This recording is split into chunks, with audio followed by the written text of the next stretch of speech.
국내에서도 코로나19 백신 가운데 처음 아스트라제네카 백신에 대한 심사가 시작됐습니다. 이르면 다음 달 국내에 들여올 이 아스트라제네카 백신의 긴급 사용이 승인된다면 우리나라에서도 곧 백신 접종이 시작될 것으로 보입니다. 하지만 코로나19 신규 확진 환자는 다시 1,000명을 넘어서면서 긴장을 늦출 수 없는 상황입니다. 새해 들어 600명까지 떨어지면서 잠시 주춤했던 코로나19 신규 확진자 수는 사흘 만에 다시 4자릿수를 기록했습니다. 취재기자 연결합니다. 김종균 기자. 네, 사회부입니다. 네, 먼저 식품의약품안전처가 아스트라제네카의 코로나19 백신에 대해 허가 심사에 착수했다고요?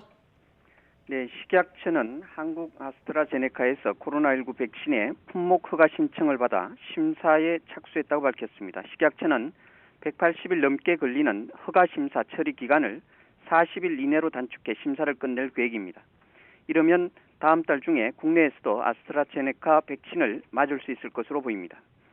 영국은 지난해 12월 30일 긴급 사용 승인을 했고 유럽의약품청은 지난해 10월부터 사전 검토를 하고 있습니다.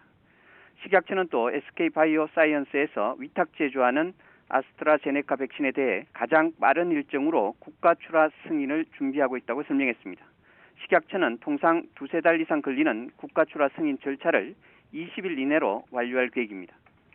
코로나19 예방접종 계획도 수립됩니다. 중앙방역대책본부는 이달 중 구체적인 접종 계획을 확정 발표할 예정입니다. 예방접종은 올해 1분기 우선 접종 권장 대상자부터 순차적으로 시작해 독감 유행 시기인 11월 이전까지 마무리한다는 계획입니다. 네, 신규 확진자는 다시 1,000명을 넘어섰죠. 네, 오늘 0시 기준 신규 확진자는 1,020명입니다. 전날 657명에서 하루 만에 400명 가까이 더 늘었습니다. 감염 경로를 보면 국내 발생이 985명이고 해외 유입이 35명입니다. 지역적으로는 수도권이 여전히 많습니다.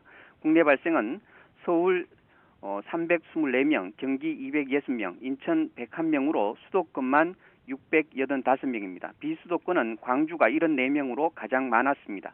이어 부산 34명, 경남 33명, 대구 29명, 경북 25명 등입니다.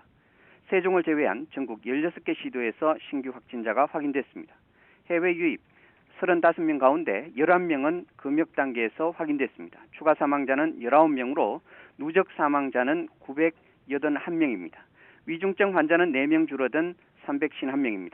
정은경 중앙방역대책본부장은 3차 유행의 증가세가 최근 약간 둔화됐지만 지역 감염 위험이 상존하고 있다고 진단했습니다. 그러면서 위험 요인으로 지역 내 숨은 감염과 감염 취약 집단의 집단 발병, 영국, 남아공발 변이 바이러스 등 3가지를 꼽았습니다. 지금까지 사회부에서 YTN 김종길입니다.